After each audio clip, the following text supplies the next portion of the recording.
morning, good afternoon, and good evening from wherever you're listening in the world to this podcast today. My name's Paul Webb. I am the founder of B2B Energy, and you are listening to Energy Speaks Back.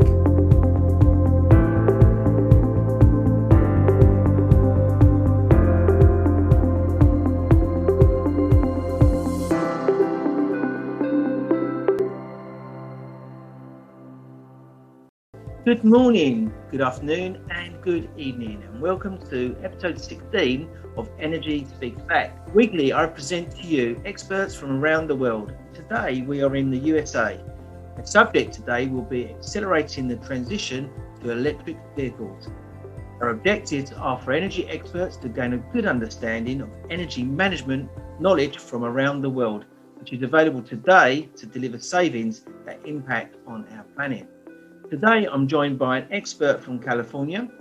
He's the founder of Soule EVs, and he has a passion to accelerate the transition to electric vehicles. So without any further ado, I give you Bill Soule. I'm really getting confused because it's good evening from me today, Bill, and it's good morning from you. So how are you, Bill? I'm well, thanks. How are you, Paul? Yeah, very good. And I take it you've woken up to the sun this morning? Yep. It's Christmas Eve morning here. So the kids are all fired up. They already Skyped with their grandmother, opened some presents. So now they're occupied. So this is great timing. Brilliant.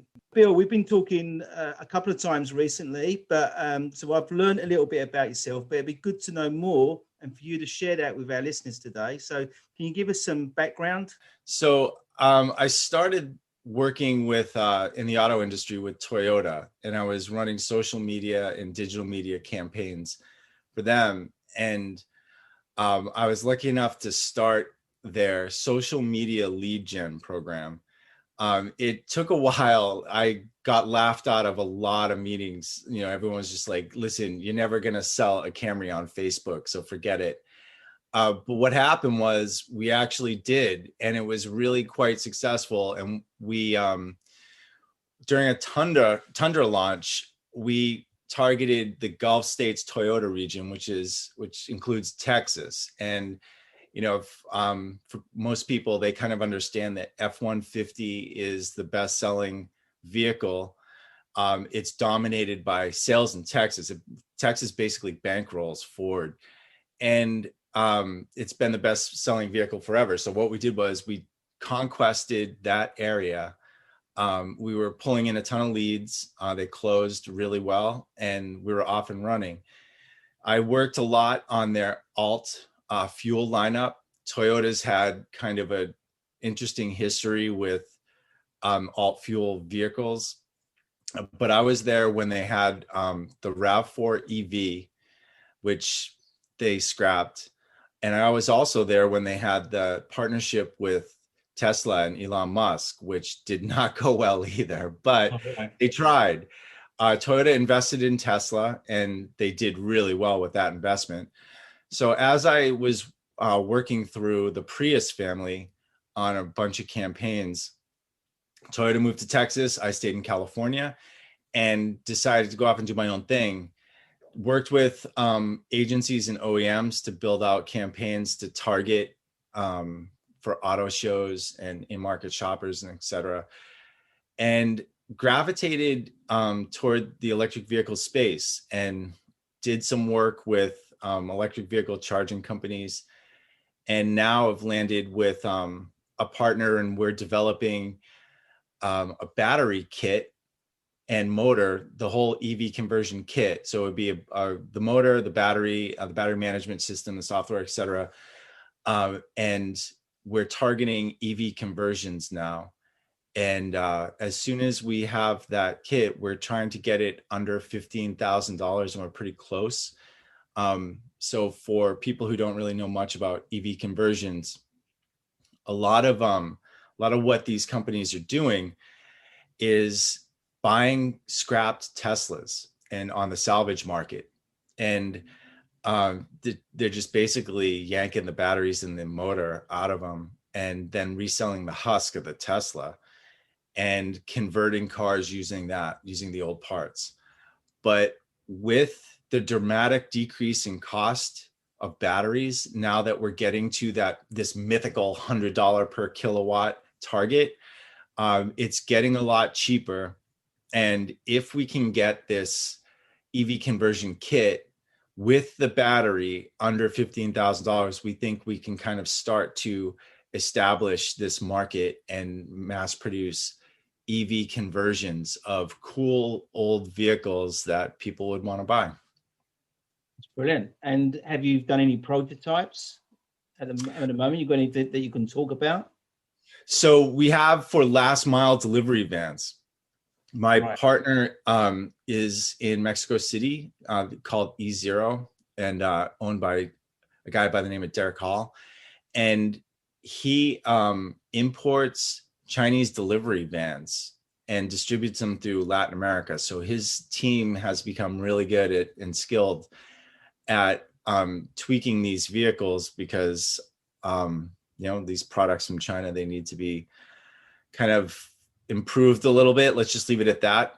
Yeah. And what he's been doing is working with his team on those. And through that, all that work through distributing the last mile delivery vans, he's been able to build a team that's become really good at basically tweaking this kit. And he thinks he also has, the basic chassis that can be applied to a bunch of different vehicles, not just in for delivery vans, because he has it's a smaller kind of delivery van that he distributes, but he's going to use the chassis, or skateboard, people like to call it now, and the kit, and easily convert cars. So is it like, excuse my ignorance on this, is it like a electric car where you have like a base, you take the cover off and you put a new cover on? Or am I simplifying it too much? I mean, it's about as simple as, but it's close to the truth. So yeah, there are a lot of different people who are doing a lot of interesting work, and it all kind of revolves around that quote unquote skateboard. So whether or not people are kind of like taking a chassis that can be either modified or applied to other vehicles, or even there's a company in Israel that's has like 3 chassis or 3 skateboards that actually can be kind of changed and applied to different vehicles, from vehicles like passenger vehicles all the way to kind of like class 2 to 8, and that's really interesting. What a lot of people here are doing, a company called Zero Labs out here in California, they're doing the high-end market for this. There are a couple of companies doing this high-end, like really like not conversions. They're like reimagining old cool cars. So there are a couple companies that are like Lunaz Design is doing a Rolls Royce. This thing sells for like $630,000. Wow. Zero Labs has a Ford Bronco and a Land Rover. Those are almost $200,000. And there's a company in Russia that's doing the same for a Mustang. It's almost like they're reproducing these cars as, kind of modern updates rather than like resto modding them. But they're also coming out now with these chassis that can be applied to other cars. So can they be applied broadly? No. I mean, the chassis are kind of super specific, but if you stick to, say, like Volkswagen, Porsche vehicles, there's a company called EV West that really is the industry leader and has been for years, that sticks to Porsches, and the Volkswagen chassis can be applied to a lot of different vehicles. So that's where people usually start. Yeah. But really, I think the huge progress is going to be, because it's kind of a niche market, EV conversions of really cool cars, which I personally love. But I think there's a ceiling to it. The one that we're looking toward is kind of like transitioning that into the last mile delivery vans and other vehicles that have a life beyond the engine. And so, when you can kind of use the car and then the engine's dying out and then swap the engine and double the life, we think that there's a more environmental element to this. And the utilities generally call these repower programs. But if you think about it, like a school bus, why that thing should be able to last forever, right? And Yeah. they're so toxic with their fumes, and some people even call them rolling coffins for kids. So if we can keep the shell and repower them and make them electric, we think there's going to be a really big market for it. Yeah. So really what you're trying to do is making it more of a practical, it's a great idea to do, Right.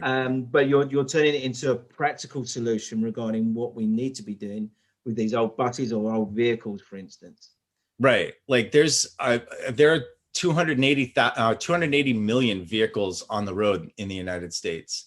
And generally before the pandemic, for a couple straight years, we were selling 17 million new vehicles a year.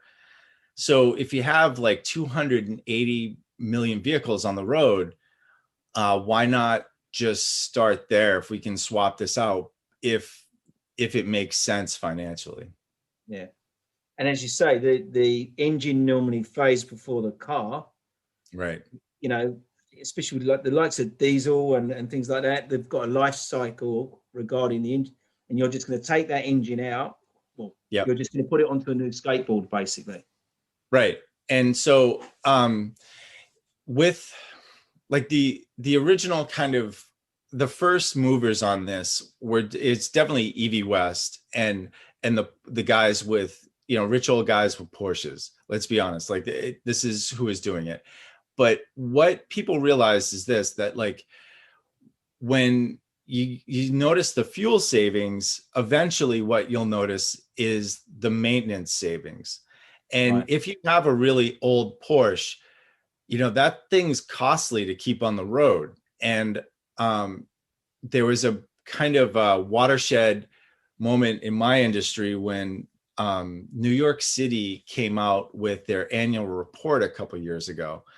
They had started acquiring an electric vehicle fleet, and they reported the fuel savings, but they also reported that the maintenance savings was dollar for dollar. So that really kind of showed other municipalities that sure, everyone understands that fuel savings is going to be is going to drastically save money slash the budget with fuel costs, but like saving one for one with maintenance is really significant, and it's helpful, especially for municipalities. Yeah. What about the so whenever I've had conversations about EV, everyone's always raised the issues with range.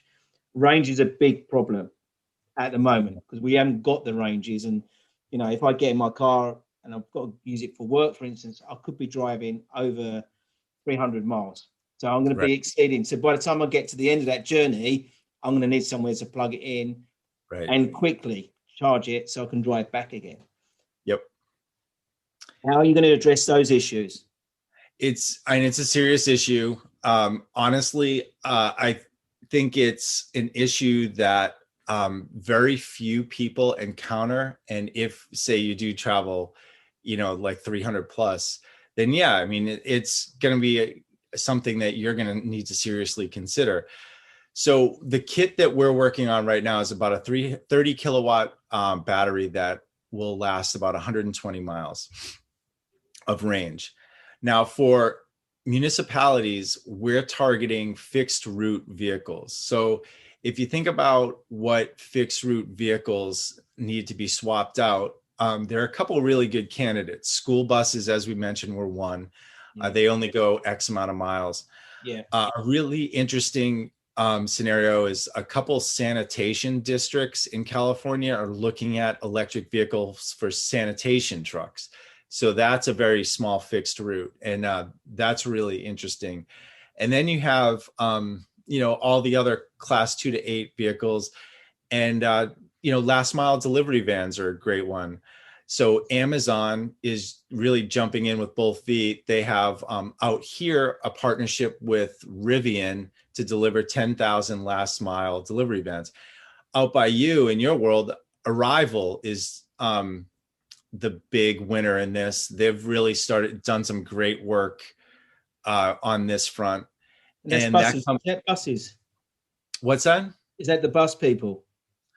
I think they do both. And right. I've read more about their last mile delivery vans. There's a bunch of bus people as well, like companies that are doing great work with buses, such as Proterra out here by us, BYD, Lion. Those are great companies doing great work with electric buses. So, and another conversation that's popping up is this: like here in the United States, what are they going to do with postal service vehicles? So the post office has a huge fleet, and that's a very fixed route, and they don't go very far.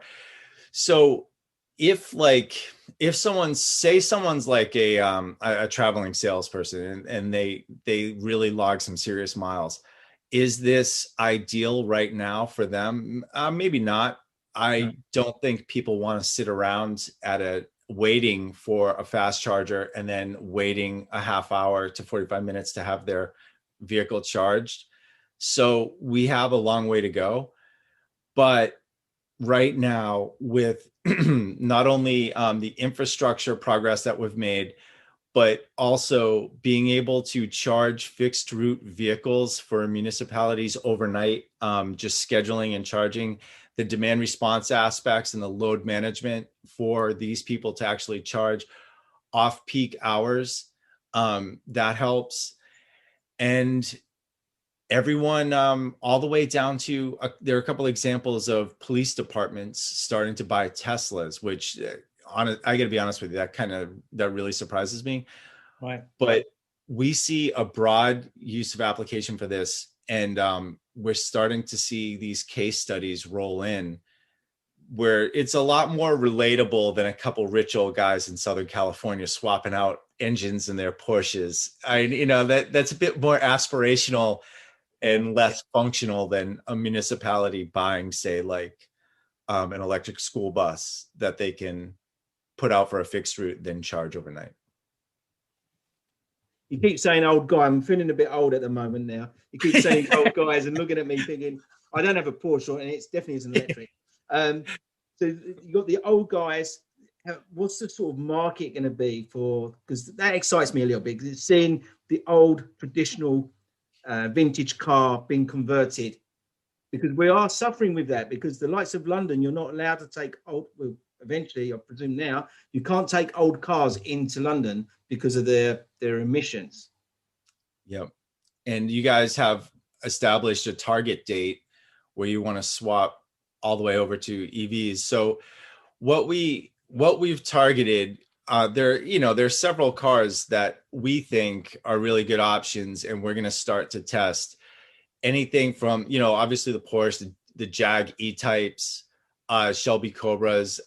We've talked to a couple of people who are really interested in like the late 50s, early 60s Corvette Stingrays, which maybe I'm leading that conversation because that's the one I'm interested in the most. Yeah. But the 60s muscle cars, I think, are great for this. And I don't know how widespread it's going to be for people to swap out their personal, cars that they have. So I'm in California, you're in the UK, and we're both in an environment where the government's mandating EV adoption. We know that, like, as I said earlier, there are 280 million vehicles on the road in the United States registered. They're not all going to be swapped out. I mean, people are going to push back. They're not going to do it. But if you think about like who's in the mix for this and who wouldn't be, one thing that's going to change a lot of thinking is going to be the Ford F-150 coming out as an electric truck. That, like, you think of Ford F-150 drivers as kind of, you know, these people who, you know, do not want anyone telling them what to do. They have a truck. It serves, you know, utility for work, and you know they need it to. They basically want what they want, which is a big Yeah. gas guzzling, ferocious truck. But once that comes out as an EV, I really think that's going to change hearts and minds, and people are going to kind of see that this is a serious option. This is just not some environmentalist driving around in a Prius. Um, so that I think will really help. Mm. I don't think EV conversions will ever be 100% like widespread. It's just not going to happen.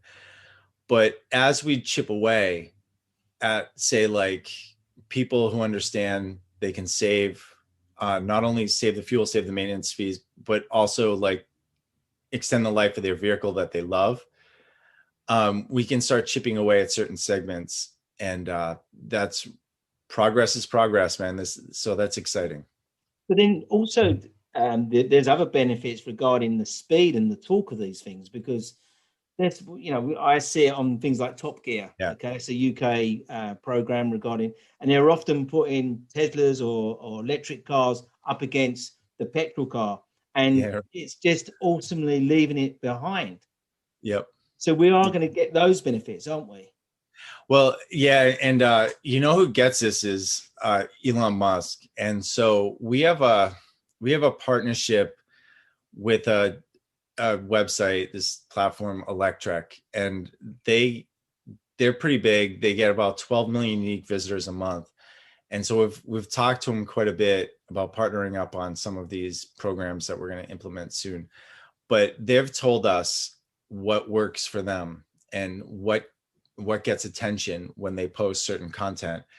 And the number one piece of content that they get is when a Tesla is on a track blowing away a Porsche. And so that always is the highest, most trafficked piece of content that they produce. Yeah.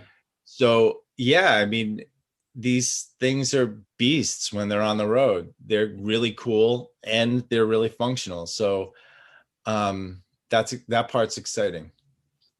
For me as well, I think I'm going back about 4 years ago when we had Formula E was in London, and very exciting. And we watched these Formula One electric cars racing around the track in a park. Very very bizarre track. I won't go into the kilowatt hours that were being produced. I had to get that one in, but yes, there's significant power in these batteries. Yeah. And they did sound like electrified milk floats, you know, absolutely amazing. But it was interesting to know that it wasn't any of the main names in this, in the Formula E, for instance, the Mercedes, the Porsches, the big names regarding what we were seeing racing. But I think we are going to start to see that slowly start to happen. And then when we do, that is when all the because the development for the car is done on a racetrack, and that's where we're going Right. to start seeing it. Yeah, I mean, if you think about how much money they have to pour into those teams to keep them running, and you know all the innovation that comes from it. And one interesting part of Formula E is that they would do the battery swap. They wouldn't charge them; they just swap out the batteries, like they were Yeah, swapping tires of the pit crew. yeah, And you know, there's a lot of that going on in China. There isn't much of it here, but you know, as range extension, doing the battery swap, it's interesting. It's expensive, but I don't know where this is going to go. I just know that we are at the beginning of this, and there's so much innovation that's coming fast and furious, and especially around batteries, that we're going to be, and who knows where we're going to be in a couple of years. And you look at stuff like Formula E really pushing the boundaries of it, and I think that OEMs would be crazy to not get in it, although it is it is really expensive to run those races. Yeah. And it's super cool. But yeah, I mean, like, I found it very exciting as well because you'll get an app, you all vote for your favorite team and your favorite driver, and he gets boosted and things. Yep. It's very entertaining for the spectator. I really found it very amazing. Really Yeah, good. we need, for the sake of electric vehicles, we can't, these, like, EV conversions is not going to be mass produced on the level that, like, say the big OEMs are building cars. But what it is it can show people what can be done. It gets people excited and interested in it. And, when they see an old vehicle, like, nostalgia has a huge pull on people. And so everyone has their old cool favorite car where they're like, oh, wow, I love that one. And whether it's like, something from their youth or whatever, it gets people excited about it. People think it's cool. So that part's been really interesting to watch. And if that helps push the electric vehicle industry forward a little bit, then that's great, because honestly, it applies to a lot of different industry, well, not industries, but a lot of different segments of this industry. And we think that we can kind of gain attention and adoption by having these cool, bright, shiny objects, and get into municipalities that way and start to swap out their fixed route vehicles. And that's really, to me, Paul, what's really exciting, that that opportunity.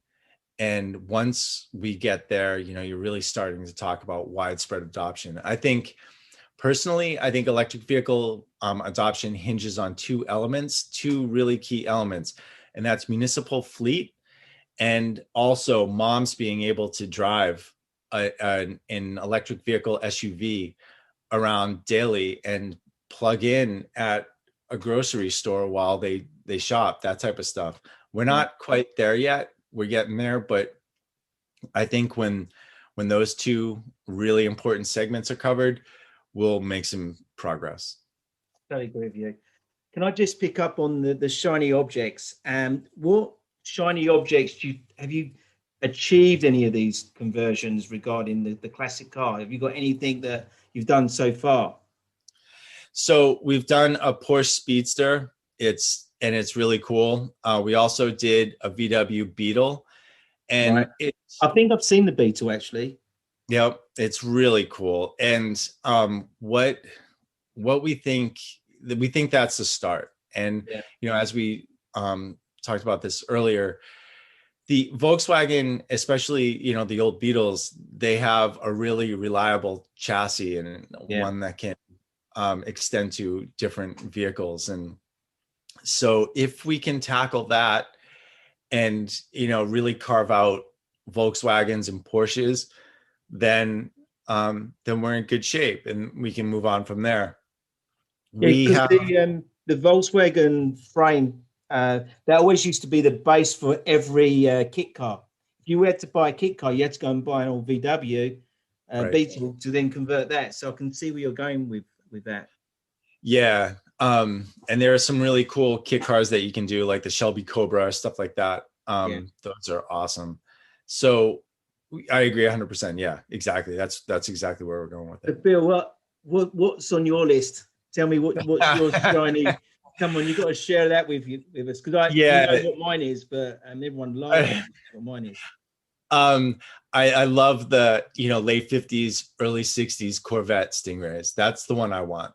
That's first on my list. I've got like a text thread with my brother and cousins, and one of them is dying for one of those old VW buses. Oh yes, he loves those. Yeah, those are really cool. People love those too. So everyone has their favorite, and we're in a couple groups together, so like I've put up polls that people have voted in and stuff like that. I personally think that the 60s era muscle cars are great.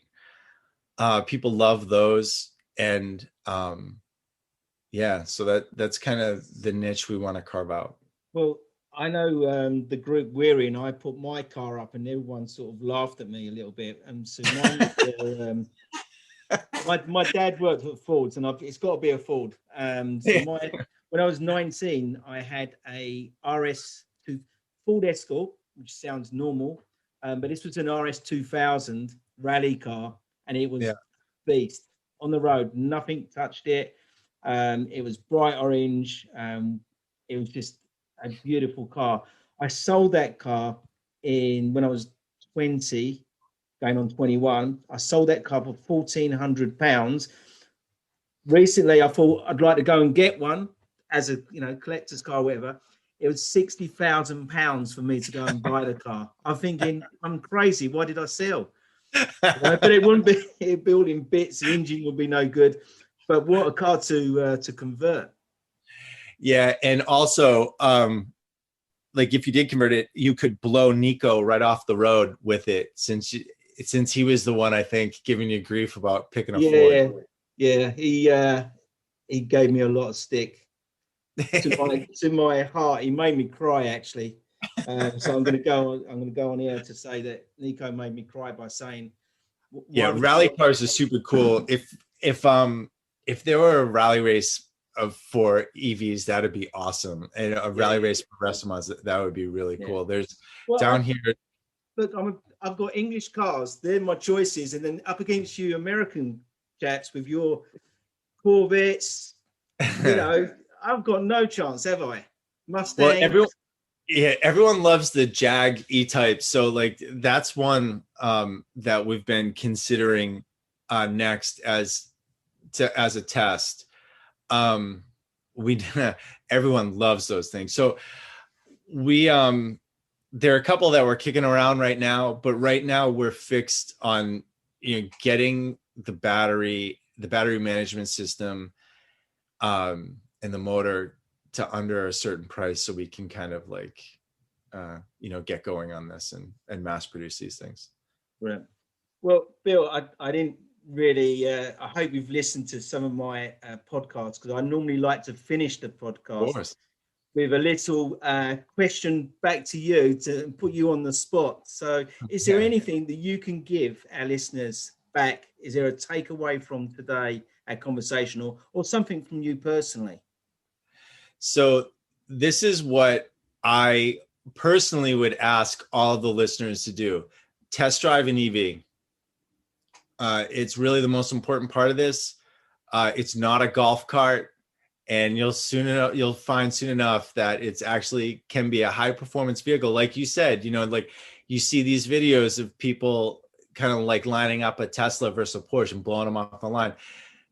These things aren't golf carts. These are, they can be very practical and they save money, but they're awesome. Like we've really come a long way. In our group, someone actually posted 2 days ago that they saw the Mustang Mach-E on the road in Denver, and they took a picture of it. That thing looks really fucking cool, and it's going to be a great vehicle. Right. VW jumping into this thing with both feet. Just test drive one of these things and give it a shot. Right.